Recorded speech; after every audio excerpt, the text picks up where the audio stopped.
By the decree of enforcing the institution of the papacy in violation of the law of God, our nation will disconnect herself fully from righteousness.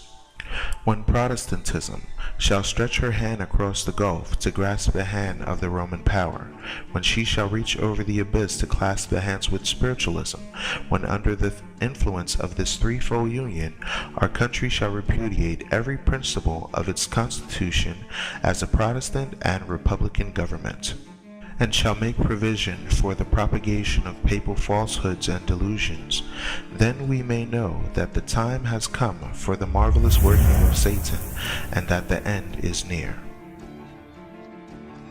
Clearly, the United States of America has separated itself from everything pure, from the violent video games, the illicit drug sales, the vulgar embracing of morally inept codes of ethics, the never-ending propaganda and lies. The United States has changed from a once pure nation to a nation under pagan power.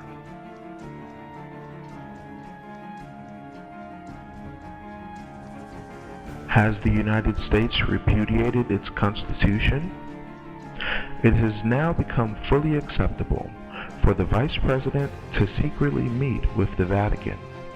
Vice President Joe Biden has recently met with the Pope to discuss certain matters that many people have no clear understanding as it relates to the prophetic significance of this act alone.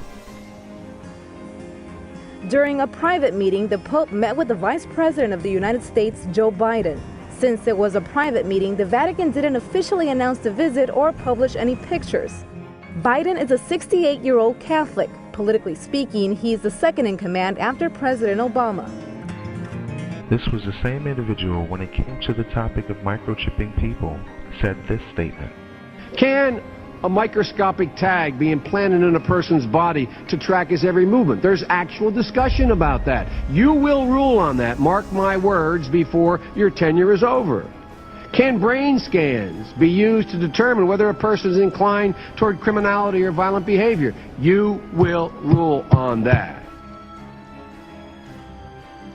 Many are unaware of the inner workings and subversive movements that are seeking to erode the Constitution of the United States of America. The First Amendment protects the freedom of religion, speech, the press, as well as the right to assemble and the right to petition the government. This statute was proposed on September 25, 1789, and enacted on December 15, 1791. This was a vital step in the founding of America due to the fact that many pilgrims desired freedom from the religious and political persecution that stems from the prophesied system of Roman Catholicism found in Revelation 13 and 17. The amendment of the Constitution states, Congress shall pass no law respecting the establishment of religion, nor prohibiting the free exercise thereof. Freedom of religion is a principle that supports the freedom of an individual or community, in public or private, to manifest religion or belief in teaching, practice, worship, and observance. The concept is generally recognized also to include the freedom to change religion or not to follow any religion. Universal Declaration of Human Rights, Article 18. While one appreciates the freedom of religion to exercise any religious perspective, even if it is utterly unbiblical, like the Roman Catholic Church system of church and state, the amendment doesn't condone the private and secretive meetings being held by high-ranking officials with known terrorist organizations. Yes, that's right, the Roman Catholic institution is a terrorist organization.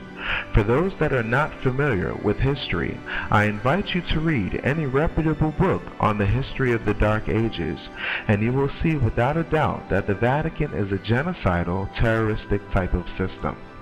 It is designed and built on fear of the supernatural creator and blind obedience to man under the guiding influence of the hierarchy of evil spirits. Why is it that the Vice President of the United States of America, Joe Biden, met with the current Pope Benedict the 16th, just recently, and there is fairly few people that are denouncing this as a blatant violation of the Constitution.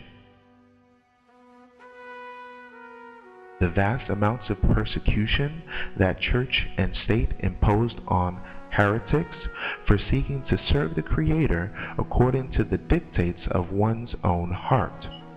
Students of prophecy for years now have been sharing that the United States and the Vatican would work together to enforce religious and political control upon the masses of people. But with the massive propaganda and media control spoon-fed to the public, there is a small percentage of people that see the potential risk of a head of state meeting with a former Nazi. It has been prophesied and revealed that the United States of America will eventually turn into a totalitarian system directed by the inspiration of the Vatican. But truly, in all honesty, it will be an actualization by the infiltration of the Vatican. By the decree enforcing the institution of the papacy in violation of the law of God, our nation will disconnect herself fully from righteousness.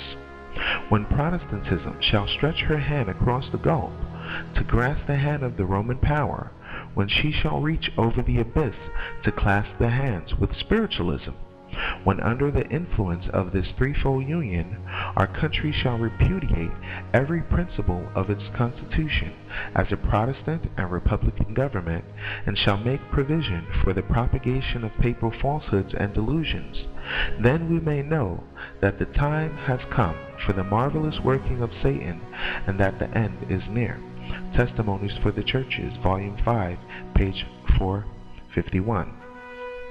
The writer was spot on when it is mentioned that the U.S. will repudiate every principle of the Constitution. As of June the 2nd, 2011, the U.S. Supreme Court ruled that police can violate the Fourth Amendment of the United States Constitution against unreasonable search and seizure under circumstances where they believe that evidence is being destroyed. This gives the police the discretion to manufacture a pretext or an excuse to, quote, kick in the door without a search warrant, said dissenting Judge Ruth Bader Ginsburg of the vague New Standard. Ginsburg said that new rulings give the police a, quote, way to routinely dishonor the constitutional requirement that they obtain a warrant by manufacturing an exception to it. Determining when the police don't violate the constitutional protection against unreasonable search by barging in already has exceptions for exigent circumstances. Emergencies like an imminent risk of death or danger that evidence will be destroyed, but the urgency usually exists when the police arrive at the scene. In this case at hand, the police caused the circumstances themselves. The new rule undermines the rule of law by shifting the power to approve of force entry from a magistrate to the police. It empowers the police to decide whether circumstances allow them to kick in the door. How secure do our homes remain if police, armed with no warrant, can pound on doors at will